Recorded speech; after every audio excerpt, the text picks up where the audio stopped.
Hello நண்பா! டைட்டிலே பார்த்துருப்பீங்க. S நம்ம தளபதி அவர்கள் வந்து நம்ம தமிழக வெற்றிக் கழகத்தோட கட்சியோட கொடிய வந்து இன்ட்ரோடியூஸ் பண்ண போறாரு. ஃப்ளாக என்னைக்குன்னு பார்த்தீங்கன்னா, இன்னும் 2 வீக்ஸ்ல வந்து அத இன்ட்ரோடியூஸ் பண்ண போறதா நியூஸ் சேனல்ஸ்ல, சோஷியல் மீடியாஸ்லாம் வந்துகிட்டு இருக்கு.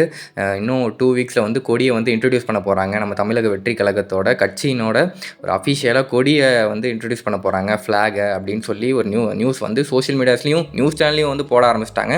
நம்ம தளபதி அவர்கள் ரொம்பவே தீவிரமா அதுக்கான பிளான்ஸ், அதுக்கான ப்ரிப்பரேஷன்ஸ்லாம் நிர்வாகிகளோட வந்து ஆலோசிச்சுக்கிட்டு இருக்காராம். அந்த ஃப்ளாக் வந்து எப்படி இருக்குன்னு பார்த்தீங்கன்னா, மேக்ஸிமம் ஒரு ட்ரை கலர் ஃப்ளாகாக இருக்கும் அப்படின்னு சொல்கிறாங்க. ஒரு மூவண்ண கொடி அப்படின்னு சொல்கிறாங்க. என்னென்னு பார்த்தீங்கன்னா, அந்த 3 கலருக்கும் ஒரு 3 ஐடியாலஜி இருக்கான்.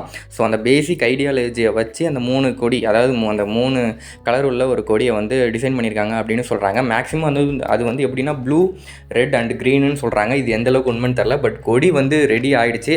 அதுக்கான ப்ரிப்பரேஷன்ஸ் எல்லாம் பண்ணிகிட்டு இருக்காங்க. அதை வந்து இன்ட்ரடியூஸ் பண்ணுறதுக்கான வேலைகளை வந்து நம்ம தளபதி வந்து தீவிரமாக நிர்வாகிகளோடு ஆலோசிச்சுட்டு இருக்காரு.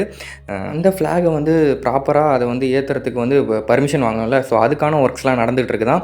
ஸோ இன்னும் 2 வீக்ஸில் வந்து நம்மளோட கட்சியோட கொடி என்னன்னு நமக்கு தெரிஞ்சிடும். ஸோ இதுதான் நண்பா இந்த வீடியோவை யார் யாருக்கெல்லாம் தெரியாதோ அவங்களுக்குலாம் மறக்காமல் ஷேர் பண்ணுங்கள். நம்ம சேனலை மறக்காமல் சப்ஸ்கிரைப் பண்ணிக்கோங்க. ஸோ தேங்க்யூ நண்பா.